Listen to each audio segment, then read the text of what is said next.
Hello, it's the People Mentor popping in to talk about those pesky, difficult conversations in the workplace. And it all revolves around this: how to make difficult conversations easier in the workplace journal. So, I want you to make peace with the fact that you can't change who people are, but you can help change behaviours. It would be great if every employee behaved exactly the way we want them to, but that's just not what people do. So you're not going to be able to change someone who is, because we're all influenced by our experiences and individual backgrounds. But you can influence them to adopt more positive behaviour. And while you can't control how people behave, you can have a conversation with them about how more positive behaviour can benefit them as well as the business. So let's be clear, any attempt at controlling their behaviour is likely to be met with resistance. So today I'm going to talk about planning the conversation. And I want you to think about the last difficult conversation you had. Was it to speak to a team member about poor performance or behaviour? Or did you have to deliver bleak news about a redundancy or speak to someone about a disciplinary issue? Well, as a manager, nobody relishes those conversations. And there's a number of reasons that we tend to want to avoid them. And clearly, the first one that comes to my mind is that they can be really uncomfortable, can't they? And they also feel like sometimes they damage those working relationships, and they can use up a lot of your emotional energy as you work out how to approach that conversation and what to say and what not to say, something I really always have to think about, and as well as worrying about how that other person is going to react. But difficult conversations should not be avoided, as if you avoid them, you set trouble down the line. So think of it like lancing a boil. Initially, it's painful, but you're avoiding more pain and more serious problem later on by avoiding the issue. And I can tell you a thing or two about boils and abscesses on backs. So what will happen if you don't address poor performance? Well, it affects negatively other team members. It makes them feel like they're carrying the can, and they become resentful, and that impacts motivation and the way they do their job. So it also affects your credibility as a manager.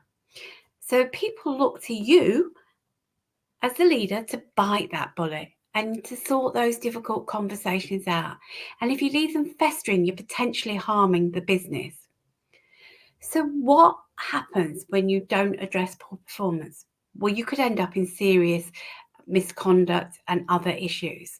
So let's have a look at what this journal has in it. And it's just a sneak preview. I'm not going to give you it all. If you want it all, you need to go and buy it. Anyway, so what it starts with, it gives you that sense of being ready for anything, and that makes you feel more confident in your one-to-one with your employee, your team member. And it starts off by looking at the structure of the opening. So before you start any difficult conversation, consider what your opening line will be. And don't go straight for the kill, because that makes people defensive. And next, consider what the other person's perspective could be. And remember to acknowledge that the person is giving you their valuable time and show you appreciate it. And remember, you don't know the other person's intentions and feelings.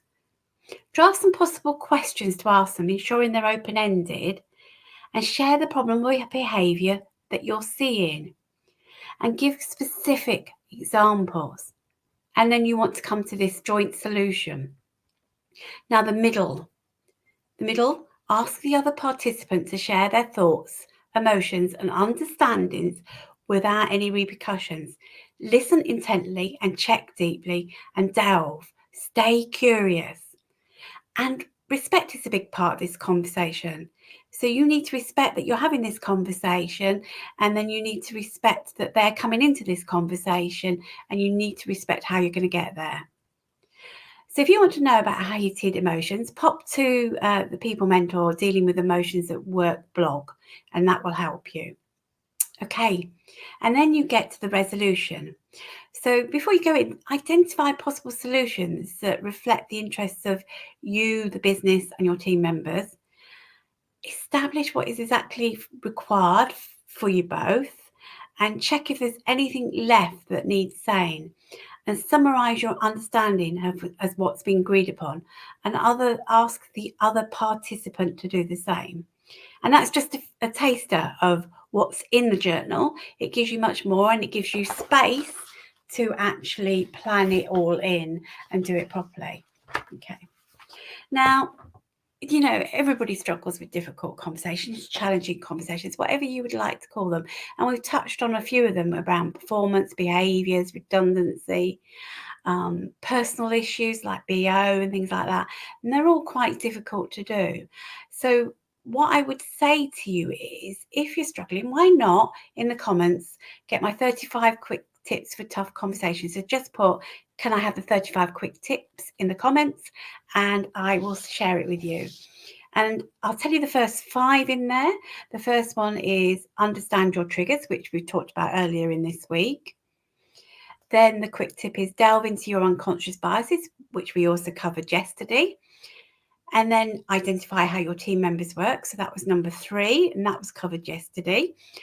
And then planning, like we've just discussed, for different scenarios in the meeting. So think about all the possible things that could happen and just be ready, but be open to the team member coming up with something completely different, because if you can work together and collaborate, you're going to get much better results. And then identify what your goals are, what they clearly are they, and make them smart, specific, measurable, attainable, realistic, timely. And then consider what is the reality, because we often get into the ideal position of what we would like, but that doesn't always happen. And we need to find sometimes a way of compromising both parties to get to an outcome rather than getting stuck. And you often see this when you do informal mediation and people want an apology, and you just know that the other person isn't going to apologize.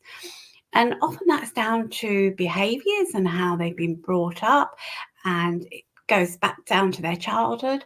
So sometimes we have to accept that people find it very difficult to say sorry. So it's what else will sort this out. And then the last one I'm going to share with you off this 35 quick tips is work out your opening line and keep it neutral. Now, I've discussed these all in the last few, but there are much more on here, and it's just a quick prompt to help you when you're planning. Well, that's it for today. I hope that's helped. That was a whiz through today. I will be back tomorrow at 6 p.m. and I look forward to sharing the bit about reviewing the conversation and then what's next. Take care. Have a good rest of the evening. Thank you for listening.